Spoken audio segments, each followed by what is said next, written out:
అండి, నేను మీ విజయలక్ష్మి. ఈరోజు మీషో నుండి ఇంకా మంచి డ్రెస్తో మీ ముందుకు వచ్చాను. అలాగే పార్టీ వేర్ డ్రెస్ కూడానండి.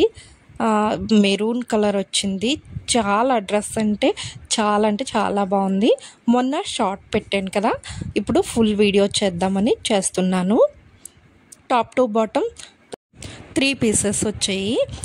కలర్ మాత్రం చాలా బాగుందండి. దీనికి ఎక్కువ హైలైట్ ఏంటి అంటే చున్నీ. కొంతమందికి ప్లెయిన్ డ్రెస్సులు చాలా నచ్చుతాయి. అలాగే కొన్ని ప్లెయిన్ డ్రెస్సులు వేసుకున్నాం అంటే చాలా డిగ్నిఫైడ్గా కూడా అనిపిస్తుంది. అలాగే కొంతమంది సింపుల్గా ఇష్టపడే వాళ్ళకైతే ఈ టైప్ ఆఫ్ డ్రెస్సులు చాలా బాగా నచ్చుతాయి.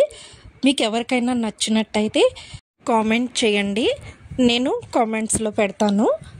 అలాగే ఇప్పుడు డ్రెస్ ఎలా ఉందో చూసేయండి. వెనకాల డీప్ నెక్ వచ్చింది.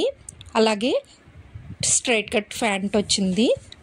ఫుల్ థ్రెడ్ వర్క్ అలాగే చిప్స్ వర్క్తో చున్నీ వచ్చింది. డ్రెస్ అయితే ఓవరాల్గా చాలా బాగుందండి. చాలా బాగా నచ్చుతుంది. క్లాత్ కూడా చాలా బాగుంది. పట్టు వచ్చింది. పట్టులో కూడా చాలా సాఫ్ట్గా ఉంది. డ్రెస్ అయితే మనకి చక్కగా పార్టీలకి గట్రా చాలా బాగుంటుంది. అలాగే మీకు మొన్న ఒక విషయం చెప్తానన్నాను కదా, నేను ఎలా మోసపోయాను ఏంటి అనేది.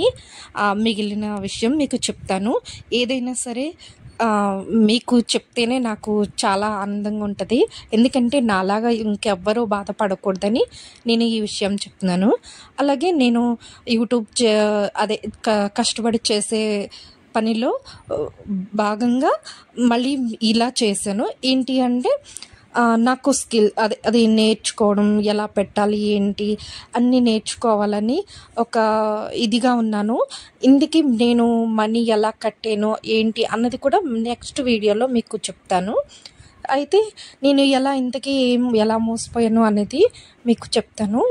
ఏం జరిగింది అంటే ఒక యూట్యూబర్ అండి, ఆ యూట్యూబర్ గురించి కూడా మీకు చెప్తాను. రాజు ఆళ్ళగడ్డ అని చెత్త వెదవండి.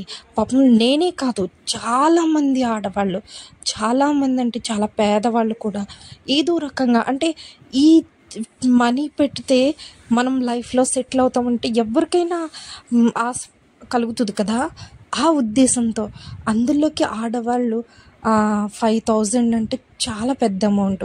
ఎంతో జాగ్రత్తగా దాచుకుంటేను కానీ 5,000 దాయలేం మనం. ఎందుకంటే పిల్లలు అలాగే హస్బెండ్, ఇంట్లో సమస్యలు అన్నీ సరిపోతుంటాయి. అలాగే మనమేం గవర్నమెంట్ ఎంప్లాయీస్ గట్ట కాదు కదండి. అయితే ఏమైంది అంటే ఆ చెత్త విధవ వల్ల నాకు నేర్పించకపోగా 5,000 తీసుకున్నాడు. కానీ నాకు అసలు ఏమీ నేర్పించలేదండి. కానీ నాకు మనం ఏదో అంటాం చూడండి, పెద్దవాళ్ళు ఏదో సామెత ఉంటుంది, నాకు సరిగ్గా గుర్తు రావట్లేదు. అలాగా మన పరిస్థితులే మనకి అనుభవాలను కూడా నేర్పిస్తాయి.